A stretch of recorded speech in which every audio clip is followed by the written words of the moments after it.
സാധാരണക്കാരെ ഒരുപാട് വ്യക്തികൾ ബിസിനസ് ആരംഭിക്കണമെന്നോ അല്ലെങ്കിൽ എന്തെങ്കിലും ചെയ്യണമെന്നോ ചിന്തിച്ചു വരുന്നതാണ് ആക്ച്വലി ഒരു ദിശാബോധമില്ലാത്ത സാഹചര്യമാണ്. ആശയം ഉണ്ടാകാം, അല്ലെങ്കിൽ ആഗ്രഹം ഉണ്ടാകാം, വേറെ എവിടെയെങ്കിലും എന്തെങ്കിലും ഒരു നന്നായി വർക്ക് ചെയ്യുന്നത് കണ്ടിട്ടായിരിക്കും ഒരു വ്യക്തി തീരുമാനിക്കുന്നത്.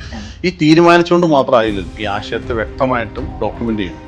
അത് എങ്ങനെ വേണം എന്ന് ചെയ്യും, അത് എത്ര ഫണ്ട് വേണം ചിന്തിക്കണം, അത് എന്തൊക്കെ മെഷീനറി വേണമെങ്കിൽ മെഷീനറി വേണം, അത് എവിടെ തുടങ്ങണം, ഏത് സ്കെയിലിൽ തുടങ്ങണം, ചെറുതായിട്ട് വരുന്നോ വലുതായി തുടങ്ങണോ, മറ്റു കാര്യങ്ങളെല്ലാം തീരുമാനിച്ചിട്ട് വേണം അതിനെ മെറ്റീരിയലൈസ് ചെയ്യാൻ വേണ്ടി, അതായത് ആക്ച്വൽ ബിസിനസ് ആക്കാൻ വേണ്ടി. ഈ കാര്യങ്ങളെല്ലാം ഒരു സിംഗിൾ പോയിന്റ് എന്ന രീതിയിൽ ഞങ്ങൾ അവരെ സപ്പോർട്ട് ചെയ്യുന്നു.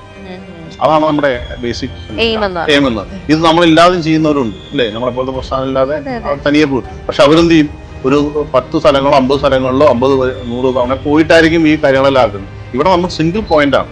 നിങ്ങൾക്ക് കൊണ്ട് ഡോക്യുമെന്റേഷൻ, ഒരു പ്രസ്ഥാനം തുടങ്ങാൻ വേണ്ടിയുള്ള സകല ഡോക്യുമെന്റേഷൻ, അതിൻ്റെ ഫൈനാൻഷ്യൽ പ്ലാനിങ്, ബാങ്കിൽ അപ്രോച്ച് ചെയ്യുന്ന കാര്യങ്ങൾ, ലോൺ അപ്രൂവൽസ്, അതുപോലെ തന്നെ machinery installation, factory identification, location identification, marketing plan, ഇങ്ങനെയുള്ള സകല കാര്യങ്ങളും ഒരു സിംഗിൾ പോയിന്റിൽ നമ്മൾ കമ്മ്യൂണിക്കേറ്റ് ചെയ്ത് അവരെ എഡ്യൂക്കേറ്റ് ചെയ്ത് നമ്മൾ സർവീസായി കൊടുക്കുന്ന നമ്മുടെ വർക്ക്.